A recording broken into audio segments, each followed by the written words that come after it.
Bismillahirrahmanirrahim. Alhamdulillahirrabbilalamin. Wassalatu wassalamu ala ashrafil anbiya'i wal mursalin.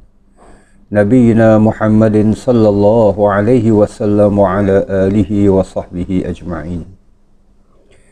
Muslimin dan muslimat yang dirahmati Allah. Assalamualaikum warahmatullahi wabarakatuh. Alhamdulillah, kita merafakkan dan memanjatkan kesyukuran kita ke hadrat Allah Subhanahu wa taala. Allah masih terus menyematkan iman dan takwa ke dalam diri kita. Dalam kita ini menjalani kehidupan kita dan berusaha insya-Allah menjadi orang-orang yang akhirnya diridai oleh Allah Subhanahu wa taala. Allahumma amin. Terima kasih di atas kesudian bersama menghayati secebis daripada sejarah para sahabat radhiyallahu anhum ajma'in, orang-orang yang hidup bahkan mengorbankan kehidupan mereka untuk Islam bersama dengan Rasul kesayangan sallallahu alaihi wasallam. Insya-Allah pada siaran kali ini secebis daripada kisah sahabat yang memiliki kebesaran dan kehebatan di balik kesederhanaan hidupnya. Sahabat ini adalah Sa'id bin Amir radhiyallahu an. Muslimin dan muslimat yang dirahmati Allah. Pada suatu petang, sekumpulan pemimpin-pemimpin Quraisy kerana marah mereka atas kekalahan mereka yang memalukan dalam peperangan Badar. Mereka tidak berpuas hati terhadap kekalahan tersebut, di mana mereka ini melihat tidak sewajarnya kehebatan mereka ini dicoreng oleh orang-orang yang mereka lihat seharusnya berada dalam cengkaman mereka, iaitu yang dimaksudkan adalah orang-orang Islam. Orang-orang Islam yang berhijrah dari Makkah ke Al-Madinah.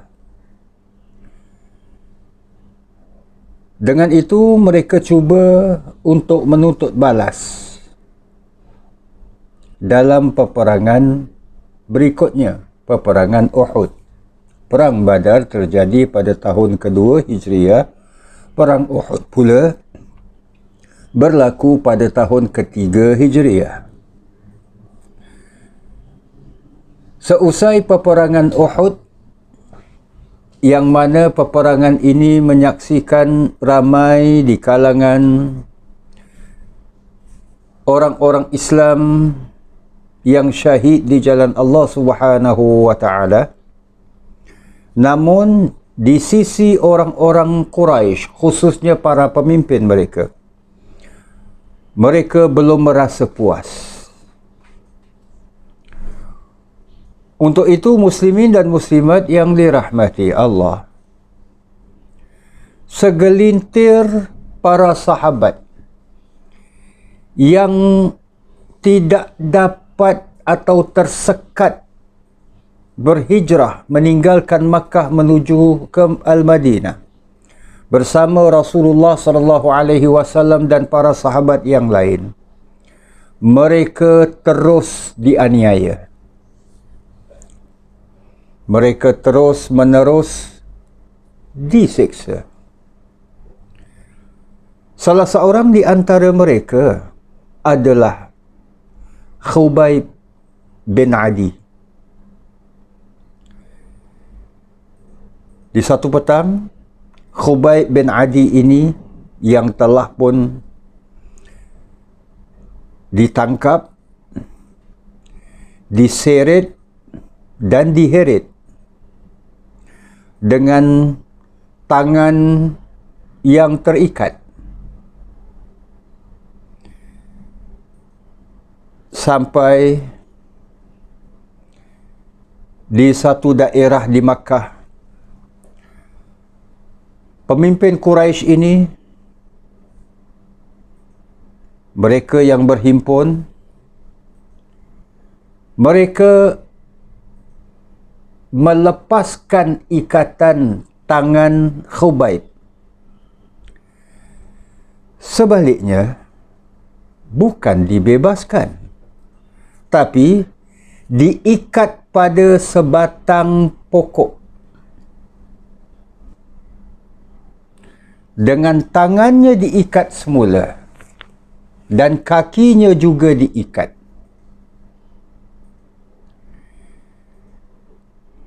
Mereka, pemimpin-pemimpin Quraisy ini, ingin melepaskan kemarahan mereka terhadap orang-orang Islam, para sahabat, terutamanya kepada Rasulullah sallallahu alaihi wasallam. Itu yang kita sebutkan tadi. Pula-pula mereka ini dikalahkan dalam perang Badar, ditambah lagi mereka tidak merasa puas walaupun peperangan berlaku selepas itu, peperangan Uhud. Meskipun dalam peperangan itu ramai orang-orang Islam yang gugur syahid di jalan Allah. Maka untuk melepaskan rasa kemarahan mereka, antaranya itulah Khubayb bin Adi ini ditangkap dan diikat pada sebatang pokok. Mereka bercadang untuk terus menyeksa, bahkan kalau perlu mereka membunuh Khubayb bin Adi radhiyallahu anhu. Namun sebelum akhirnya pembunuhan itu mereka lakukan, mereka yang datang beramai-ramai, yang ingin menyaksikan peristiwa ini, mereka bertanya kepada Khubayb terlebih dahulu. Cuba kamu fikirkan, wahai Khubayb, bagaimana sekiranya Muhammad, Nabi kamu itu,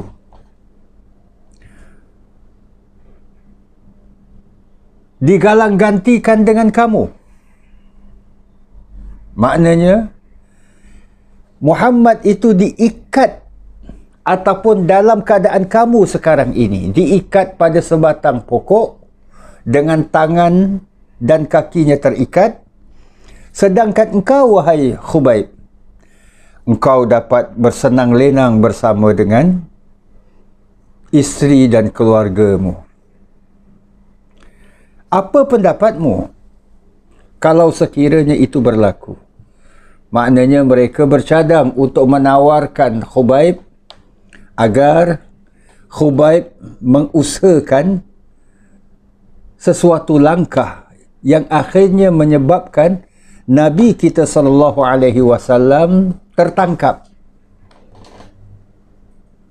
Maka Khubayb, walaupun dengan tubuhnya yang lemah, yang telah dipukul, yang telah diseret, diheret sebelum ini, dengan lemah namun penuh bersemangat, Khubayb ini mengatakan, demi Allah, aku tidak ingin berada di samping keluarga dan anak-anakku dalam keadaan aman, dalam keadaan tenang, sementara Nabiku Muhammad berada di tempatku ini.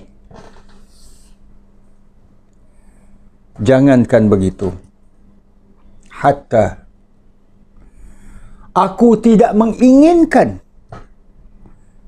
Muhammad ini kakinya tertusuk duri sekalipun. Maknanya Khubayb bin Adi radhiyallahu an tidak menginginkan sesuatu yang menyakitkan Rasulullah sallallahu alaihi wasallam, sedangkan para sahabat yang beriman dengan baginda, yang beriman dengan ajaran baginda, berada dalam keadaan senang, dalam keadaan gembira, mungkin bersama keluarga dan sebagainya. Demi Allah, kata Khubayb. Dengan kata-kata ini menyebabkan kemarahan semakin bertambah pada pemimpin-pemimpin Quraisy ini. Akhirnya dengan pedang yang terhunus di tangan, mereka menamatkan riwayat Khubayb bin Adi radhiyallahu anhu. Kejadian ini disaksikan oleh beberapa orang, termasuklah salah seorang di antara mereka yang hadir yang menyaksikan peristiwa ini, seorang anak muda yang turut diberi penghormatan oleh para pemimpin Quraisy kerana anak muda ini cukup dihormati di kalangan mereka. Sebab anak muda ini, salah satu di antaranya adalah kelebihan beliau.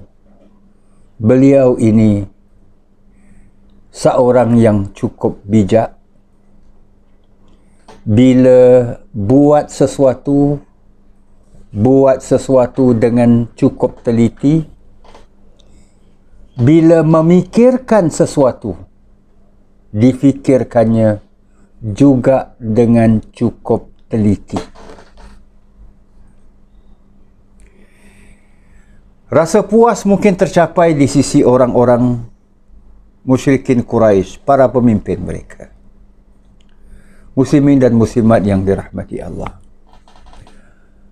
Anak muda yang kita maksudkan ini tadi pulang ke rumahnya selepas kejadian itu.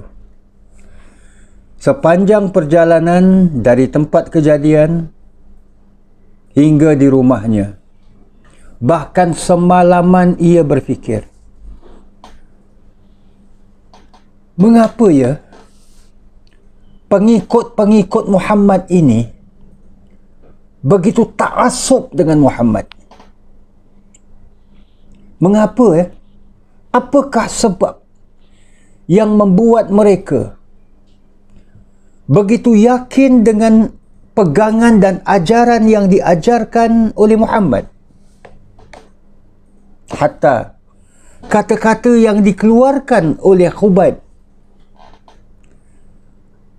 yang mana beliau tidak menginginkan Nabi sallallahu alaihi wasallam walau tertusuk duri sekalipun, sedangkan beliau bersenang lenang bersama keluarganya. Apa yang menyebabkan ini semua? Akhirnya anak muda ini ingin mencari sesuatu, dan apa yang akhirnya ia fikirkan adalah sudah barang tentu, sebab beliau pun datang daripada kalangan orang-orang Quraisy. Antara ciri orang-orang Quraisy adalah bila mereka tidak percaya kepada sesuatu, mereka akan menolaknya. Tapi apabila mereka ini memikirkan semula, dan setelah memikirkan semula mereka menemui kebenaran terhadap apa yang mereka tolak sebelum ini, mereka akan pegang. Mereka akan pegang sekukuhnya, sekuatnya. Jadi muslimin dan muslimat yang dirahmati Allah, perwatakan seperti ini pun ada pada anak muda tu. Maka sebab itulah ia mendapati bahawa mesti ada kebenaran di balik apa yang diajarkan oleh Muhammad ini. Lantas dengan itu, keesokan harinya, ia dengan memacu kudanya, ia meninggalkan kota suci Makkah menuju ke Al-Madinah Al-Munawwarah. Muslimin dan muslimat yang dirahmati Allah, itulah detik-detik awal Islamnya Sa'id bin Amir Al-Jumahi, Sa'id bin Amir Al-Jumahi radhiyallahu anhu. Peristiwa yang ia saksikan membuka pintu hatinya untuk akhirnya menerima Islam. Akhirnya merubah cara dan gaya hidupnya. Akhirnya menjadi orang yang cukup sederhana namun hebat dalam mencintai agamanya. Nah, muslimin dan muslimat yang dirahmati Allah, sesampainya beliau di Al-Madinah Al-Munawwarah, beliau menemui Rasulullah sallallahu alaihi wasallam dan menjadi antara sahabat yang sering mendampingi Rasulullah sallallahu alaihi wasallam. Beliau tahu kalau beliau dibandingkan dengan Abu Bakar, beliau dibandingkan dengan Uthman bin Affan dan beberapa sahabat yang lain yang merupakan antara sahabat yang telah memeluk Islam daripada hari pertama, sedangkan beliau baru saja masuk Islam, bermakna sudah barang tentu begitu banyak ajaran yang beliau tertinggal.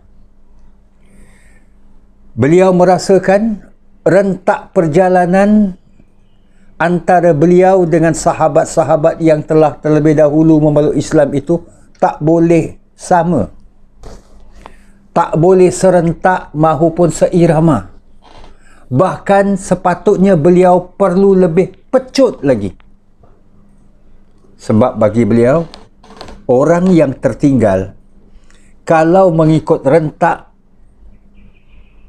tempo perjalanan yang sama, bermakna beliau tidak akan sampai seperti mana yang telah disampai oleh orang-orang yang lebih dahulu sebelum beliau.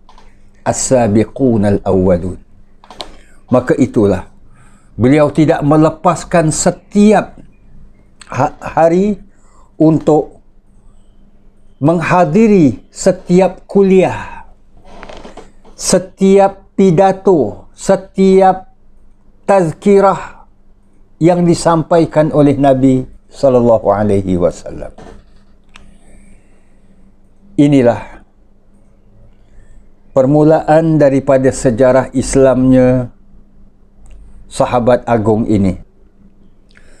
Sahabat hebat ini, muslimin dan muslimat yang dirahmati Allah, di samping itu merupakan sahabat yang cukup bertakwa kepada Allah. Kita sedia maklum, dasar takwa adalah melalui kehidupan ini dengan cukup berhati-hati, berusaha sedapat mungkin untuk mengamalkan apa yang diperintahkan oleh Allah, berusaha sekuat dan sejauh mungkin untuk menghindari apa yang dilarang oleh Allah. Dalam pada itu, sifat sederhana atau boleh kita istilahkan sebagai sifat qanaah, amat terserlah pada sahabat agung Sa'id bin Amir ini. Beliau cukup berpada dengan apa yang ada. Bagi beliau, kehidupan saya hanya memerlukan makanan dimakan satu hari 3 kali. Kalau pagi memadai pada saya dengan memakan sekeping rotilah. Saya tidak akan makan lebih. Bagi saya, kalau sekiranya perbelanjaan saya untuk makan dan kehidupan lainnya, satu hari memerlukan saya kepada perbelanjaan, maaf, ini contoh kita saja. Perbelanjaan cukup sekadar $50, contoh saja, bagi sebuah keluarga yang cukup sederhana ini, $50 itu dah memadai. Bermakna jika beliau mendapat rezeki yang lebih, $60, $70 pada hari tersebut, perbelanjaan yang beliau perlukan hanya $50, maka lebihan daripada itu beliau akan infakkan di jalan Allah Subhanahu wa taala. Ini contoh sifat qanaah, dan ini antara ciri sahabat Sa'id bin Amir radhiyallahu an, yang mana secebis daripada riwayat hidupnya sedang sama-sama kita hayati, yang mana mudah-mudahan juga menjadi iktibar, menjadi pedoman dan panduan bagi kita semua, insya-Allah. Maka itulah, di zaman Sayyidina Umar menjadi khalifah, kawasan-kawasan wilayah Islam diperluaskan oleh Sayyidina Umar. Termasuklah antara yang difokuskan oleh Amirul Mukminin Umar ibn al-Khattab radhiyallahu an ini adalah memperluaskan bahagian utara semenanjung tanah Arab, ataupun dikenali sebagai Syam. Itulah antaranya kawasan-kawasan Syria, Lebanon dan seterusnya. Sebelum Sayyidina Umar berpindah pula mengarahkan tentera muslimin menjelajahi kawasan Iraq pula. Namun antara wilayah yang telah dikenal pasti untuk dibukanya adalah kawasan Syam atau Syria sekarang ini. Maka Sayyidina Umar setelah memastikan kawasan-kawasan ini, Sayyidina Umar merasakan bagi wilayah Hims dalam istilah ataupun sebutan orang-orang Arab, bahasa Arab, tapi diromanizekan disebut Homs, di mana kawasan ini para penduduknya secara umum hidup dalam keadaan mewah. Maknanya kalau rumah mereka itu terhias indah dengan barangan-barangan mewah, ialah yang sesuai pada masa tersebut. Maka Sayyidina Umar melihat kawasan ini memerlukan seorang governor, memerlukan seorang wazir ataupun wali. Maka Sayyidina Umar memikirkan siapakah orang yang paling wajar, yang paling sesuai untuk menjadi governor di kawasan Hims ini, bagi wilayah Hims ini. Maka Sayyidina Umar radhiyallahu an akhirnya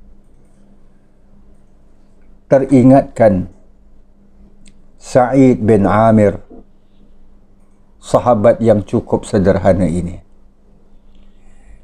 Dan Sayyidina Umar memanggil Sa'id, bertemu dengannya, Lalu Saidina Umar mengkhabarkan, aku tidak menemukan seseorang yang paling sesuai untuk menjadi amir ataupun menjadi governor bagi wilayah Hims ini. Dengan erti kata, Saidina Umar melantik Sa'id bin Amir radhiyallahu anhu. Sa'id dengan penuh rendah hati, namun bersyukur di atas kepercayaan Saidina Umar, dengan lembutnya ia menolak. Ia menolak. Ia mengatakan, aku tidak sesuai untuk menjadi governor bagi wilayah ini. Saidina Umar telah menjangkakan ini adalah jawapan ataupun alasan yang akan diberikan oleh Sa'id bin Amir ini. Maka itulah Saidina Umar radhiyallahu an menyatakan, wahai Sa'id, ini adalah perintah dari Amirul Mukminin. Laksanakanlah demi Allah, demi Rasulnya sallallahu alaihi wasallam, dan demi kepercayaanku kepadamu. Akhirnya muslimin dan muslimat yang dirahmati Allah, Sa'id tak dapat lagi nak menolak. Maka dengan berbekalkan beberapa helai pakaian yang ada padanya dan beberapa makanan yang diperlukan dalam perjalanan dari Madinah menuju ke Hims, ke Syria ini, bersama dengan isteri kesayangannya, ia bergerak meninggalkan Madinah menuju ke Hims ini. Selang beberapa tahun, Saidina Umar berkesempatan untuk melawat beberapa daerah dan wilayah di Asyams, di Syria ini. Lalu Saidina Umar melawat, menziarahi wilayah Hims, tempat Sa'id bin Amir menjadi governornya. Lalu Saidina Umar menemukan orang ramai. Orang ramai ini cukup mengenali dan menyayangi Saidina Umar, khalifah mereka ini. Saidina Umar bertanya, apa pendapat kamu terhadap governor kamu ini? Mereka menjawab secara terus terang, governor kami ini baik, orang yang cukup sederhana, orang yang cukup tegas, orang yang baik dan menginginkan kebaikan kepada kami. Cuma itulah, pada kami terdapat 4 perkara yang kami ni tak puas hati dengannya. Saidina Umar terkejut. Lalu Saidina Umar mengatakan, jika kamu ingin menyatakan rasa tidak puas hati, aku tidak punya jawapannya. Dan mungkin ia, kalaulah berbentuk satu tuduhan, maka orang yang dituduh perlu pertahankan diri. Untuk itu Saidina Umar mengundang Sa'id bin Amir al-Jumahi radhiyallahu an ini datang menemuinya. Menemuinya bersama dengan orang-orang yang ingin melahirkan rasa tidak puas hati mereka terhadap governor mereka ni. So, bila dah bertemu, Saidina Umar tanyakan mereka lah. Kamu kata ada 4 perkara yang kamu tidak puas hati terhadap governor kamu. Mungkin dia tak tahu. Sekarang nyatakanlah, biar aku yang saksikan. Mereka menyatakan, perkara pertama yang kami tak puas hati terhadap Sa'id bin Amir ini, governor kami ini, Beliau selalu kalau keluar daripada rumahnya dan kami hanya dapat melihatnya setelah matahari naik tinggi. Maknanya dah melepasi waktu awal duha. Matahari dah naik tinggi. Ini yang kami tak puas hati. Lain kalau kami pun mungkin ada keperluan pagi-pagi bertemu dengannya. Kalau nampaklah beliau ini pagi-pagi di sisi orang ramai, mungkin kami ada masalah, apa-apa boleh kami temui. Tapi ini tidak. Dah siang baru beliau muncul. Jadi muslimin dan muslimat yang dirahmati Allah, bila Umar mendengar dan Sa'id sendiri mendengar, Umar menyatakan, apa jawapanmu wahai Sa'id terhadap rasa kurang puas hati yang pertama ini? Sa'id menjawab, wahai Amirul Mukminin, wahai saudara-saudara sekalian, kata Sa'id, kamu sendiri tahu di rumah saya tidak ada orang yang membantu isteri saya. Jadi setiap hari sebelum saya keluar, saya akan membantu isteri saya mengadun tepung untuk dibuat roti bagi makanan kami.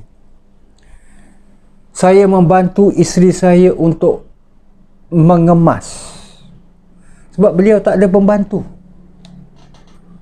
Maka dengan itu kamu dapati saya lewat keluar daripada rumah kerana saya menguruskan hal-hal ini semua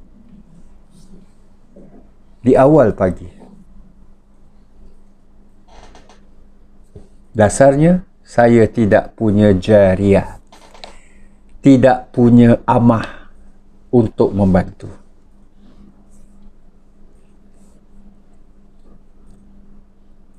Kedua, Sayyidina Umar tanya, apa rasa kurang puas hati kamu? Mereka menyatakan, selain daripada Sa'id bin Amir, governor kami ini keluarnya lambat, tapi kami dah tahu sebabnya. Yang kedua, beliau ini kami tak dapat menemuinya pada sebelah malam.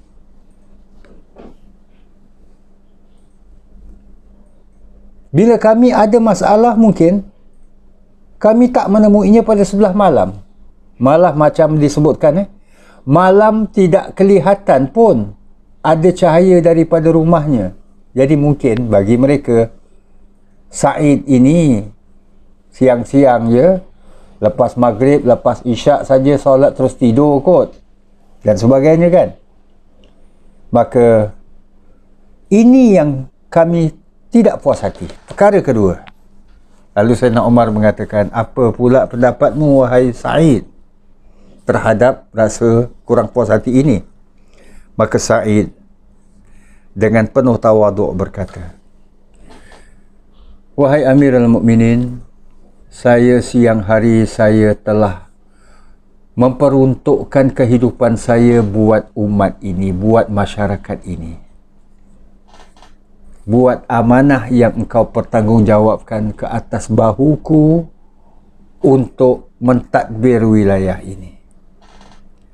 Maka hariku aku bagikan kepada dua.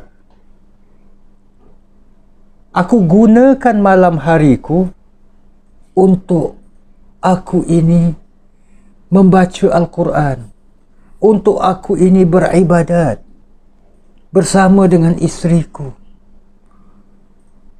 untuk kami sama-sama mempertingkatkan iman dan takwa kami.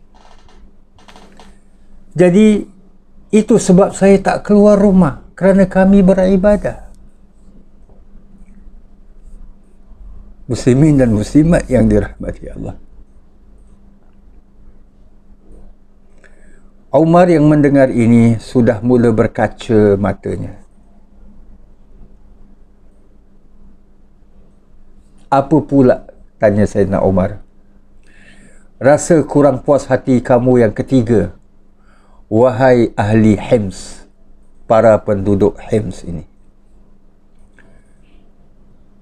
Mereka menyatakan, yang ketiga yang kami tak puas hati. Selalunya dalam setiap sebulan tu kami dapati ada satu hari Said tak kelihatan. Macam maybe off day dia ke apa ke. Satu hari penuh tak nampak. Maka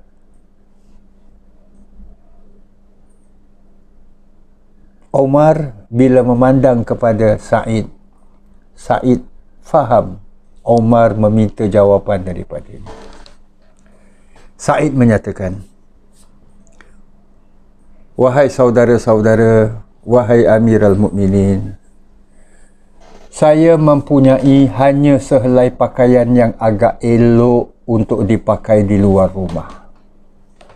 Hanya sehelai je. Maka dalam setiap sebulan, baju atau pakaian itu saya cuci. Hanya itu saja. Bila saya cuci, saya perlukan masa untuk ia ini kering agar dapat dipakai semula. Maka sebab itulah saya setiap sebulan saya tidak keluar kerana saya mencuci pakaian saya. Muslimin dan muslimat yang dirahmati Allah, kita sedia maklum kadang-kadang macam dengar ni kelakar, sebulan sekali cuci baju. Kita sedia maklum, cuaca dari satu daerah ke satu daerah, daripada satu musim ke satu musim, satu negara ke satu negara, lain kan? Kadang-kadang pakaian yang dipakai itu walaupun seminggu, malah lebih, sebulan, dia tidak berbau kerana udara kering dan sebagainya. Jadi muslimin dan muslimat yang dirahmati Allah, apa yang ingin kita lihat di sini adalah rasa tidak puas hati yang ketiga ini mereka melihat daripada sudut mereka, iaitu penduduk Homs ini, penduduk Hims. Mereka tak puas hati sebab mereka tak dapat menemui governor mereka sehari dalam sebulan. Tapi rupanya governor mereka ini bukanlah satu hari yang tak kelihatan itu beliau duduk relax kata orang kat rumah. Beliau happy ke apa ke. Tak. Sebaliknya, beliau kerana tidak mempunyai pakaian yang sesuai untuk dipakai di luar rumah, pakaian itu dicuci. Maka itu sebabnya. Di sini menunjukkan kefakirannya. Bukan tak ada masa nak beli baju, tak ada time nak jahit baju ke apa ke.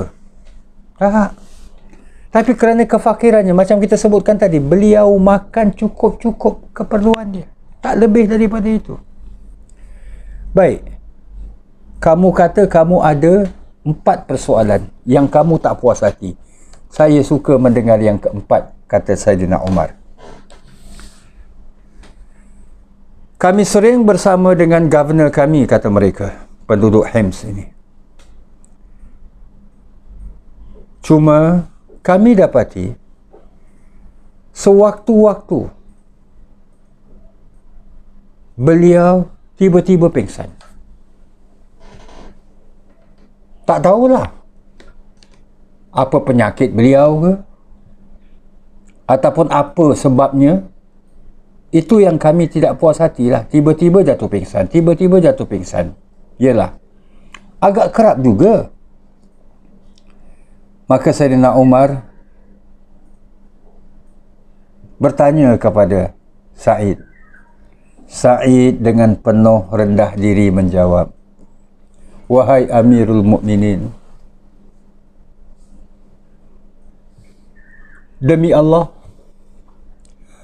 aku menyaksikan bagaimana Khubayb bin Adi dengan tangan dan kaki yang diikat pada sebatang pokok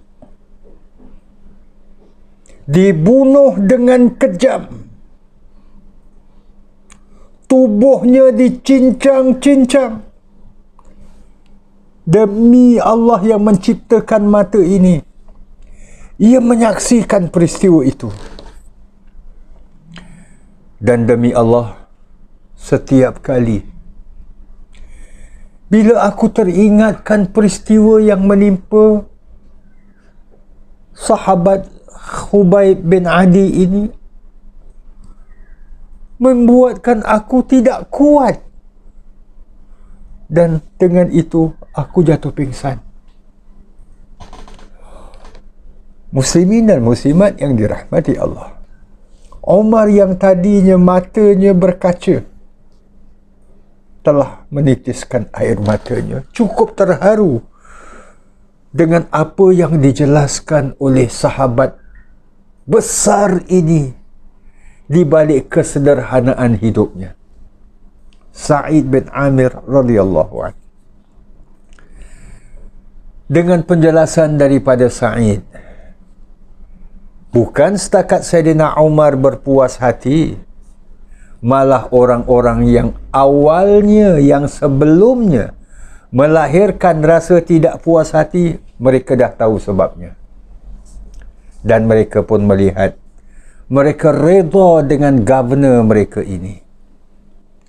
Nah, muslimin dan muslimat yang dirahmati Allah, ini secebis daripada kisah Sa'id bin Amir al-Jumahi radhiyallahu anhu, yang saya pasti begitu banyak iktibar dan pengajarannya buat kita semua.